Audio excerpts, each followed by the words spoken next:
सूर्यकोटिसमप्रभ निर्विघ्नं कुरु मे देव सर्वदा।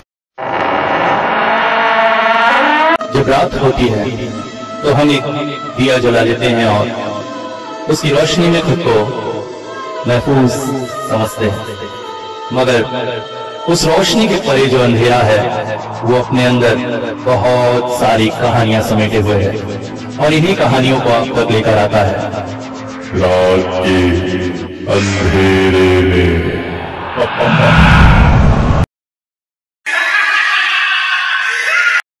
दोस्तों, सुंदरवन का जो क्षेत्र है वो भारत और बांग्लादेश की सीमा पर बना हुआ एक ऐसा सुंदर अद्भुत प्राकृतिक क्षेत्र है जो अपने आप में ही बहुत ही खासियत समेटे हुए है।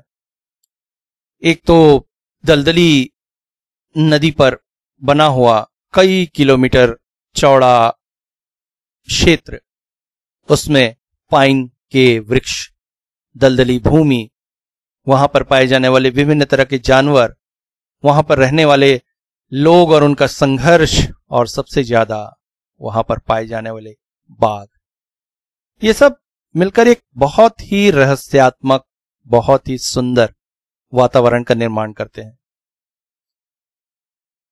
अगर देखा जाए तो सुंदरवन की तुलना अमेजन नदी के किनारों से की जा सकती है। हॉलीवुड की फिल्मों में आपने अमेजन नदी, उस पर की गई शूटिंग बहुत देखी होगी। ठीक वैसा ही कुछ नजारा प्रस्तुत करता है सुंदरवन। डांड नदी इतनी बड़ी है कि खुद में समुद्र का अनुभव कराती है। ऊपर से समुद्र से आने वाली ज्वार भाटा के खिंचाव में नदी को कुछ और ही रूप दे देता है। नदी की कुछ छोटी छोटी उप सहायक नदियां, नदी पर बने हुए कुछ छोटे छोटे नहर और ही अलग दृश्य उत्पन्न करते हैं। सुंदरवन घूमने के लिए हर साल कई लोग नाव, मोटरबोट इत्यादि में बैठकर जाते हैं, जो कई दिनों का सफर होता है। दिन में ये वन के आसपास के टापुओं पर घूमते हैं, रात को किसी नहर के किनारे नाव को रखकर विश्राम करते हैं। बीच नदी में चूंकि ज्वार भाटे का खिंचाव बहुत ज्यादा होता है, इसलिए नदी में नाव नहीं रखी जा सकती, मगर किसी नहर के किनारे नाव को रखना भी अपने आप में एक अलग ही रोमांच है, क्योंकि रात में हो सकता है टापू के पास से नदी से चलकर कोई शेर आपकी उस नाव पे आ जाए, या किसी टापू के पास से कोई मगरमच्छ आप पर आक्रमण कर दे। इस तरह के कई रोमांचक अनुभवों को भरा हुआ सुंदरवन का परिभ्रमण किया जा सकता है। आज की कहानी ऐसी ही, जो काल्पनिक होकर भी वास्तविकता का अनुभव देगी, क्योंकि ये सुंदरवन इन समस्त प्राकृतिक घटनाओं के अलावा भरा हुआ है पारलौकिक घटनाओं से, जिनका वर्णन कई बार कई तरह से किया गया है। आज ऐसी ही एक भूत टापू की कहानी।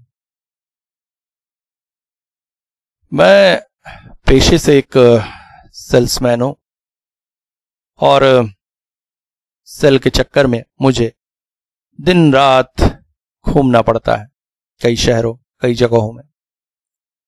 कलकत्ता और कलकत्ता के पास के क्षेत्रों को कवर करना मेरा काम है, जिनमें से सुंदरवन का क्षेत्र भी कई बार पड़ता है। ऐसे ही एक बार सीतापुर के पास मैं काम करके लौट रहा था। काम के झोंक में मुझे जरा सी देर हो गई और बस छूट गई। अगली बस काफी देर से थी, इसलिए मैं पास ही के एक पत्थर पर बैठ गया और समय बिताने का इंतजार करने लगा। थोड़ी दूरी पर ही एक व्यक्ति बैठा हुआ था, जो बार बार मुड़कर मुझे देख रहा था। जब मैंने भी एक दो बार उसकी ओर देखा तो उसने सहजता से मेरे पास आ गया और बातें करने लगा। असली में मैं और मेरे मित्र रोज शाम को यहां पर बैठा करते हैं। अभी वो लोग आए नहीं हैं। आपको यहां बैठे देखा तो आपसे ही बात करने चला आया। हाँ, सही भी तो है। ये उनके बैठकर गप मारने का समय और गप मारने की जगह है, और मैं अवांछित रूप से वहां बैठा हुआ था, सो मुझसे बात करना स्वाभाविक था। मैंने उसे अपना परिचय दिया और बताया कि मैं इन क्षेत्रों में सेल्समैन हूं। हाँ, बस आती ही होगी। आप कभी सुंदरवन के अंदर घूमने गए हैं? नहीं, ऐसा सौभाग्य तो नहीं मिल पाया है। हाँ, रामपुर तक गया था। रामपुर में वो जो होटल है वहां निमाइक तालुकदार जी, उनसे भी मिला था। हाँ, निमाइक तालुकदार, अरे वो तो बहुत अच्छे व्यक्ति है, और उनके आओ भगत का तो क्या कहना। आप कभी सुंदरवन गए हैं क्या? जी, वो एक अलग ही अनुभव था, क्या बताऊं। सुनेंगे? बात थोड़ी लंबी है। हालांकि इस वक्त मेरे पास कोई और काम तो था नहीं जब तक बस नहीं आती, और बस आने में काफी देर थी, सो बातें सुनने में कोई बुराई नहीं थी। अब जी बिल्कुल, बताइए। अब निमाई तालुकदार जी से मिलना मेरा सुंदरवन की यात्रा के बीच हुआ। असली में मैं यहीं गवर्नमेंट स्कूल में टीचर हूं। अब आज से करीब 2-2.5 साल पहले दिवाली और पूजा की छुट्टियों के बीच का जो लंबी छुट्टी पड़ती है, उसमें स्कूल के शिक्षकों ने प्लान बनाया कि सुंदरवन घूमने जाया जाए। मुझे भी भिड़ा लिया। अब लंबी छुट्टियां थी, खाली समय था, तो 4-5 दिन का ट्रिप बनाकर हम चले गए। वहां से एक बड़ी सी मोटर बोट ली और यात्रा पर निकल पड़े। डांड नदी की सुंदर दृश्य देखते देखते हम चले जा रहे थे। नदी में उस दिन बहाव काफी तेज था, बड़ी बड़ी लहरें उठ रही थी, ऐसा लग रहा था हम समुद्र से जा रहे हैं। मगर तभी एक भयानक घटना घटी। बोट जा टकराई एक छोटे से टीले से, लगभग डूबते डूबते बची। बोट में तो हाहाकार मच गया, लोग रोने लगे प्राण बचाने के लिए। अब सबने कहा यात्रा के बीच इस तरह की अशुभ घटना होना बुरी बात है, वापस चला जाए, और नाव वापस मोड़ ली गई। मगर यात्रा पर आकर यात्रा नहीं करूंगा, ये बात मेरे मन में कहीं खटक रही थी। तभी हमारे बीच से रविंद्र बोल उठा। रविंद्र सबसे युवा शिक्षक था हमारे स्कूल का, अभी अभी उसने ज्वाइन किया था। उसने कहा, देखिए यात्रा पे आया हूं तो मैं तो घूम के जाऊंगा, इस तरह छोटी मोटी घटनाओं से डरने वाला मैं नहीं। मुझे रामपुर के वहां उतार दीजिए, मैं देखता हूं क्या होता है। उसने मेरे मन की बात कह दी। रामपुर में जब वो बोट से उतरा तो मैं भी उसके साथ हो लिया। उसने कहा, चलिए अच्छा है, आप साथ रहेंगे तो मजा ही आएगा। मुझे घाट पर ही बैठाकर वो गांव के अंदर चला गया। बड़ा प्रखर व्यक्ति निकला, थोड़ी देर में लौटा और मुझे साथ ले गया एक होटल में, जहां मिले निमाइक तालुकदार जी। बहुत अच्छे व्यक्ति, ओहो क्या आवभगत, खाना पीना बहुत जबरदस्त। और जब सुना उन्होंने कि हम सुंदरवन घूमना चाहते हैं तो बोले, घूमना है तो घूमिए, मैं सारी व्यवस्था कर देता हूं, इस पे बड़ी बात क्या है। अभी एक नाविक को बुलाता हूं। और उन्होंने बुलाया जगन्नाथ को। जगन्नाथ काफी समय से इस क्षेत्र में नाव चलाकर लोगों को घुमा रहा था। हम खुश ही हुए, मगर उसकी नाव देखकर हमें थोड़ा सा खटका लगा। काफी पुराने किस्म की नाव थी। ऐसे में कितने दिन में सुंदरवन घूमेंगे। मगर हमारी भावभंगिमा से वो थोड़ा चिढ़ गया। देखिए बाबू लोग, ये नाव पुरानी है, मगर बड़े बड़े बोटों को भी मात दे सकती है।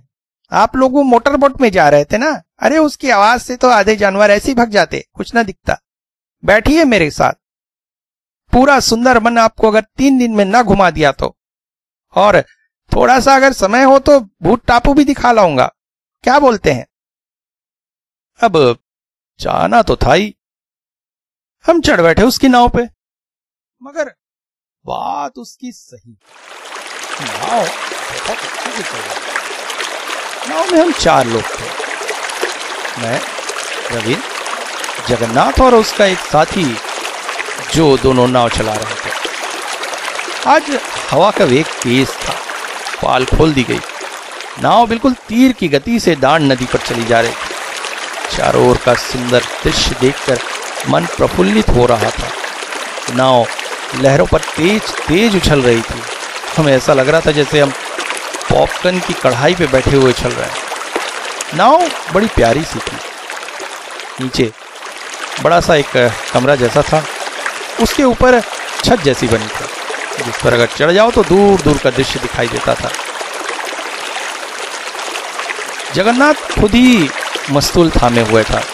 उसके सधे हाथ नाव को बहुत सुंदर तरीके से चला रहे थे, मगर अभी हवा की तेजी की वजह से पाल ही नाव को खींचे ले जा रही थी, तो व्यस्तता ज्यादा नहीं थी। मैंने जगन्नाथ से पूछ ही लिया, अब ये भूत टापू की क्या कहानी? अरे बाबू, वो टापू बहुत अभिशप्त सा है। कहते हैं वहाँ अब देवता निवास करते, बड़ी बड़ी कहानियां हैं वहाँ की। अच्छा, तो हमारे पास तो ढेर सारा समय है, तो सुनाओ कोई कहानी। रविंद्र बोल उठा, मगर उसके बाद लगता है जगन्नाथ को चुप गए।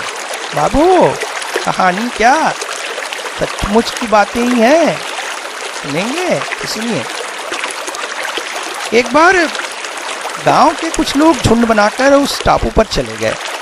वहां पर बड़े बड़े ताड़ के पेड़ हैं। ताड़ के गोल गोल पत्ते घरों की छत छाने के बहुत काम आते हैं। बस इसीलिए गांव के लोग अक्सर वहां जाते हैं ताड़ की पत्तियां तोड़ने। उनमें वो लोग पत्तियां तोड़ रहे थे, तभी एक नवयुवक था उनमें से, जिसे अब भूख लगी। ताड़ के फल बड़े स्वादिष्ट होते हैं। बस एक कांदी तोड़कर वो लोग ले आए। इसके फल कुछ नारियल जैसे होते हैं, ऊपर से अंदर से बहुत मीठे। तो जब इसे काट कर खाया ना जाए तब तक खाने थोड़ी मेहनत है, मगर फल बहुत ही स्वादिष्ट होते हैं। ये लोग फल खा ही रहे थे कि ये एक छोटा सा बंदर पास में आके बैठ गया। इस क्षेत्र में ऐसा सामान्य सा है, ये बंदर इन फलों को खाना बहुत पसंद करते हैं, मगर तोड़कर खाना बड़ा मुश्किल है। कोई मनुष्य आसपास खाता दिखे तो उसके पास झुंड बना लेते हैं। उन्होंने उसे एक फल फेंक दिया, बात से उसे खा गया। फिर तो धीरे धीरे सभी लोगों का खेल बन गया। कुछ वो खाते, कुछ बंदर को दे देते, वो चक्कर जाता। मगर जैसे जैसे समय बीतता गया, वो लोग आश्चर्यचकित। वो बंदर तो जैसे जा रहा था, तो ऐसा बंदर कितना खा सकता? ज्यादातर देखा गया है कि ऐसे बंदर 2-4 फल खाने के बाद पेट भर जाता है और वहां से चले जाते हैं, फिर फलों को छूते भी नहीं। मगर ये बंदर तो खाए जा रहा था, और संख्या में थोड़ी नहीं, 2-3 पूरी कांदी खा गया। तब इन लोगों को भय लगा। उन्होंने आंखों ही आंखों में इशारा किया कि ये कोई सामान्य बंदर नहीं, कुछ और ही है। वो लोग धीरे से वहां से भागने लगे, मगर भाग कर जाते कहाँ, थोड़ी दूर जैसे गए तभी उनके मार्ग में एक काला सा हाथ आ गया। तभी अचानक हवा कम हो गई। नाव को चप्पू चलाना जरूरी था। जगन्नाथ चप्पू चलाने लगा। रविंद्र ने कहा, चलो कहानी बाकी रही, फिर सुनाना। धीरे धीरे शाम हो रहा। नाव को किनारे ले जाने का समय आ रहा था। कहीं पर रुककर रात बिताना जरूरी था। खुली नदी में नाव नहीं छोड़ी जा सकती, पता ज्वार भाटा कहाँ होगा। इसलिए नाव को किसी नहर पर टापू के किनारे ही लगा दिया जाता है। ऐसे में थोड़ा बहुत खतरा तो होता है किसी जानवर, शेर, कुमीर वगैरह का, मगर मजा भी कुछ और ही है। तभी अचानक जगन्नाथ बोल पड़ा, बाबू थोड़ा सावधानी से, लगता है डाकुओं की कोई नाव हमारी तरफ आ रही है। अब मैं उन्हें कह दूंगा, आप लोग फॉरेस्ट ऑफिसर हैं, आप लोग भी थोड़ा संभाल लेना। अरे ये कैसी घटना हुई? तब हमने देखा एक बड़ी सी नाव हमारे पास आ रही है। जगन्नाथ चिल्ला पड़ा, कौन है? इतनी रात को कौन कहां जाता है? नाव में फॉरेस्ट ऑफिसर लोग हैं। तभी दूसरी नाव से एक व्यक्ति बाहर निकला, बलिष्ठ देह, गाल में दाढ़ी, बोल पड़ा, हम जरा यात्री हैं, यहीं से जा रहे थे, बाबू लोग को सलाम कहिएगा। रविंद्र ने कमाल कर दी, उठकर उस छोटे कमरे से बाहर निकला और चिल्लाकर बोल पड़ा, कौन है रे? ये अब्दुल मजीद है क्या? हाँ, अभी उसी दिन थाने में बुलाया था, याद है? दोबारा फिर घूम रहा है। दूसरी नाव से आवाज आई, हुजूर, अब्दुल मजीद नहीं, हम अहमद खान हूँ, बस मछली पकड़ता हूँ हुजूर, इधर ही से जा रहा था। मछली पकड़ने का पास है? पास तो है हुजूर, पर इस वक्त नहीं, घर पर है। हुजूर की अगर कृपा रही तो यहाँ से चुपचाप निकल जाए। ठीक है, जाओ। वो लोग नाव लेकर चुपचाप वहां से चले गए। जगन्नाथ बोला, हुजूर, आपने तो आज बड़ा अच्छा संभाला ना, ये चाकू ही थे, पता नहीं क्या करते। रवि जब मेरे पास लौटा तो मैं भी बड़ा खुश हुआ। पिछले दिनों मैंने भी नदी के डाकू अब्दुल मजीद के बारे में पढ़ा था पेपर में, मगर उसे वो इस तरह से उपयोग करेगा ये सोचा ना था। अब नाव पर ही बहुत स्वादिष्ट खाना बना और खाकर हम लोग सोने जाने की तैयारी करने लगे। अभी तक कहानी हमने पूरी नहीं सुनी थी। जगन्नाथ से कहा, जगन्नाथ, बड़ा प्यारा वातावरण है, चारों ओर चांद की रोशनी फैली है, चलो कहानी पूरी करो। जगन्नाथ ने भी कहा, हाँ हाँ बाबू, क्यों नहीं। आसपास चांद की रोशनी में पास का टापू बहुत ही प्यारा लग रहा था। टापू पर बहुत सारे हिरण घास खा रहे थे, रात का डिनर खत्म कर रहे थे। इन सब दृश्यों के बीच हम बैठे हुए थे, यही सोचकर ही मन में उमंग जाग जाती है कि तभी हिरणों का झुंड इधर उधर दौड़ने लगा। हमें समझ में नहीं आया हुआ क्या, दिल धक से कर गया, कहीं शेर तो नहीं? हाँ, हो सकता है, मगर कुछ ही देर में हमारी शंका निर्मूल सिद्ध हुई, क्योंकि झाड़ियों के बीच से निकल कर आया एक 4.5-5 फुट का इंसान। बोल पड़ा, बाबू लोग, मेरी मदद करिए, बड़ी मुसीबत में फंस गया हूँ। हमने गरजते हुए पूछा, कौन है, क्या है? जगन्नाथ हाथ में चप्पू लिए खड़ा था। सही सही बताओ कौन हो, वरना यही मार डालूंगा। अरे माजी भैया, मैं इंसान हूँ, बड़ी मुसीबत में हूँ। असली में हिरणों का चुपचाप शिकार करता हूँ। अपने साथी के साथ शिकार करने निकला था, मगर नाव में एक मगर ने हमला कर दिया और मेरे साथी को खा गया। मैं भागकर यहाँ आया और छुप गया। पिछले 4-5 दिनों से किसी नाव के आने का इंतजार कर रहा हूँ इस टापू पर, और आसपास के जंगली फल खाकर गुजारा कर रहा हूँ। मुझे भी अपने साथ ले लो, मेरी जान बचा लो। हमने उसका नाम पूछा, क्या नाम है तुम्हारा? मैं सुखरामपुर का गणेश टाली। इस व्यक्ति को देखकर ऐसा कोई खतरा तो लग नहीं रहा था। एक पुरानी सी बनियान घुटने को ऊपर तक मोड़कर पहनी हुई लुंगी थी, मगर चेहरा उसने गमछा से ढक के रखा था, जिसके अधखुले हिस्से से उसकी गाल की बड़ी बड़ी दाढ़ियां दिख रही थी, चेहरा नहीं दिख रहा था। हमने उसे नाव में बुला लिया, मगर इसके बाद रात नाव में ही बिताई। सवेरे गणेश टाली भी चप्पू चलाने लगा।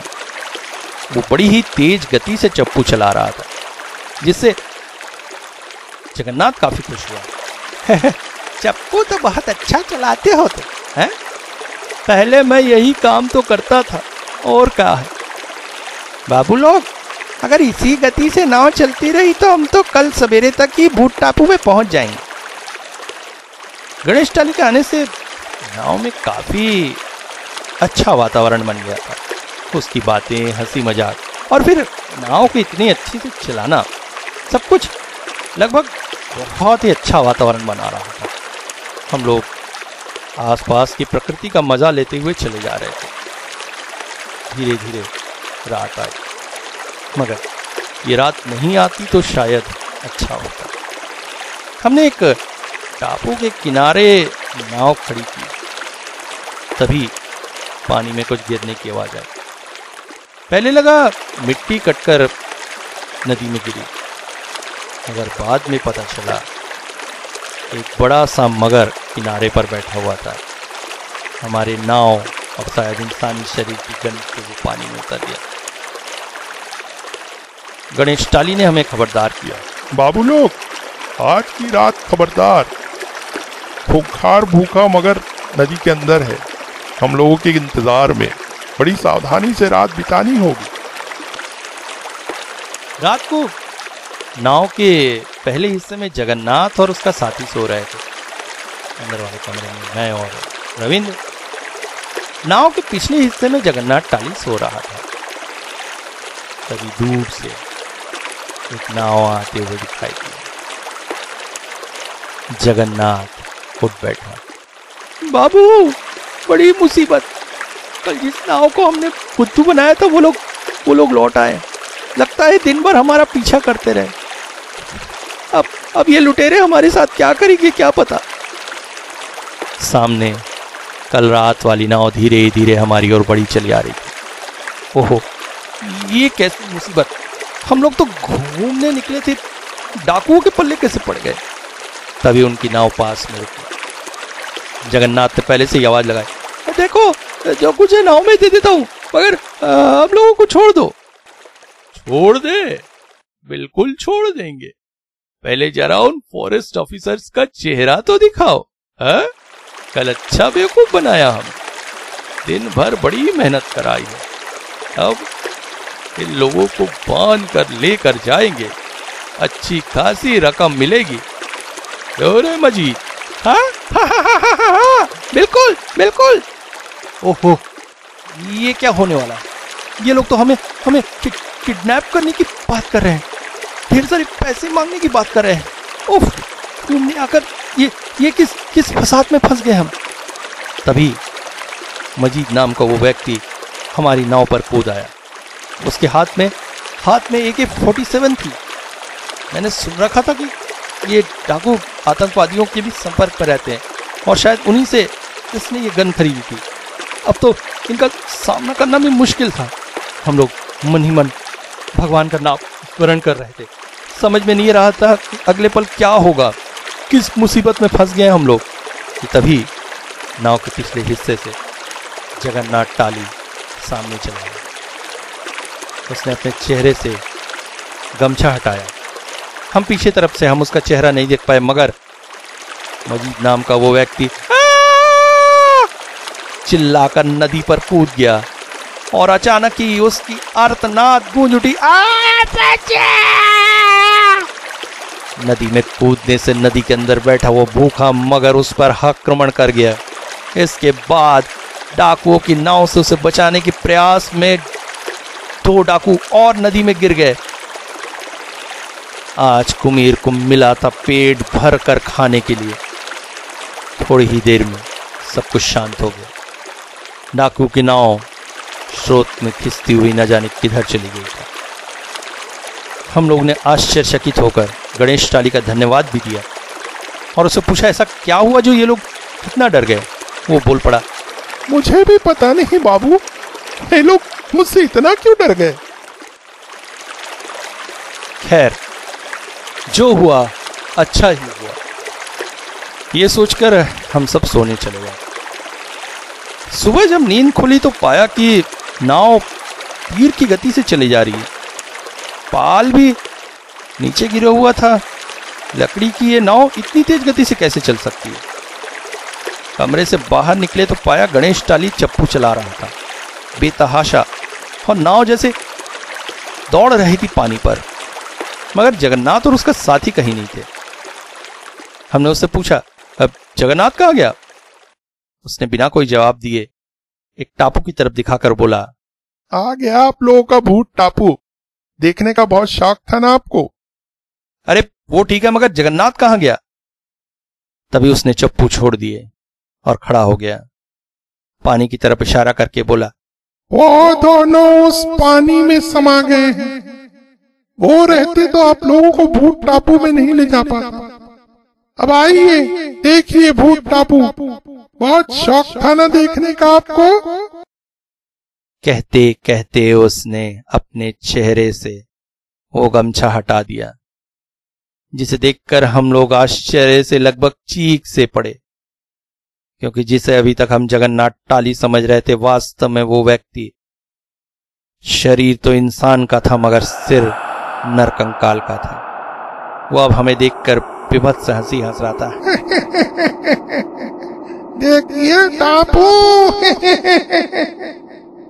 रवि ने मेरा हाथ पकड़ा और लगभग खींचते हुए मुझे लेके गया। हम दोनों नाव से पानी में कूद पड़े और टापू के अंदर की ओर भागने लगे। हम लोग उससे दूर से दूर चले जाना चाहते थे। भागते भागते भागते भागते हम लोगों ने महसूस किया कि हम लोग कीचड़ पर दौड़ रहे हैं, और तभी रविंद्र का पांव किसी पत्थर से टकरा गया। वो गिर पड़ा। मैं भी उसे उठाने की कोशिश में फिसल कर गिर पड़ा, और तभी हमें एहसास हुआ एक और बड़ी मुसीबत का।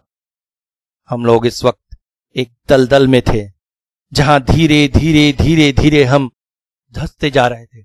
रविंद्र चीख पड़ा, बचाओ बचाओ! मगर इस सुनसान वीरान टापू में जानवरों के अलावा शायद कोई भी नहीं था। हमारी मदद कौन करता? हम धीरे धीरे टापू में दलदल में धंसते जा रहे थे। समझ में नहीं आ रहा था क्या करे। मौत सामने थी, और तभी आंखों के सामने अंधेरा छाने लगा। खुली तो सवेरा हो चुका था। हम लोग दलदल में नहीं थे, सूखी जमीन पर थे। हाथ पांव में असहनीय दर्द, शरीर सूख सा गया था, चेहरे पर बड़ी बड़ी दाढ़ी, बड़े बड़े बाल। लगता है बहुत दिनों तक इसी हालत में हम लोग यहां पड़े रहे।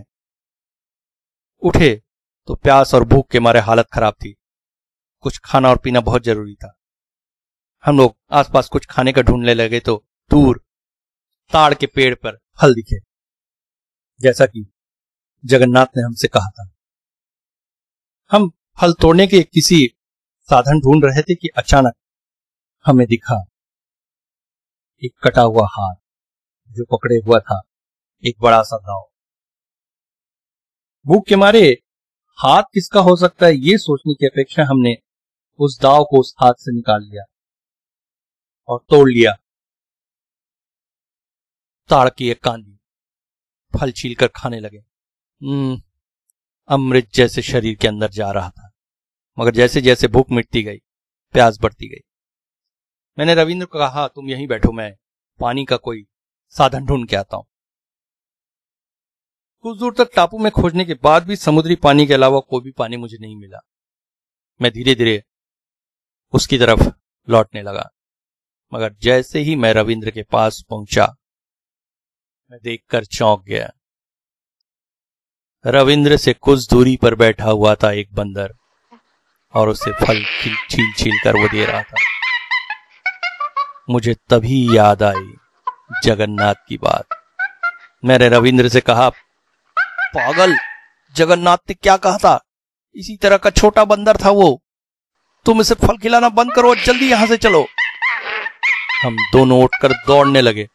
हम इस तरह से दौड़कर भागकर जाते थे कि वो बंदर अजीब तरह की आवाजें करने लगा।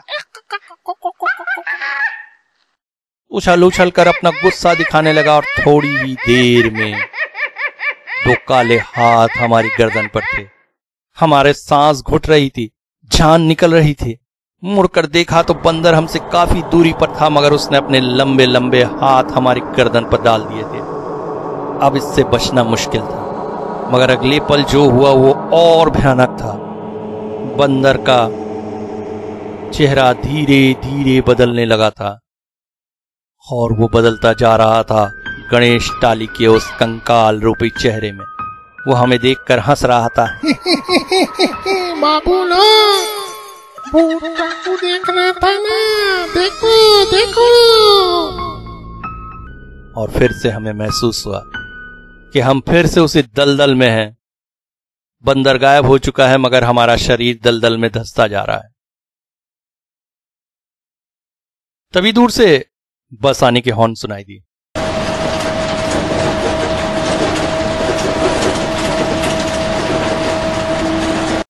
ओहो, बस आ गई। कहानी पूरी नहीं हुई। मैंने उनसे पूछा, फिर क्या हुआ? हाँ, अभी आपकी बस आ गई है, आखिरी बस है। अगर ये छूट गई तो रात को रहने की परेशानी हो जाएगी। फिर कभी मिले तो आपको ये कहानी सुना दूंगा।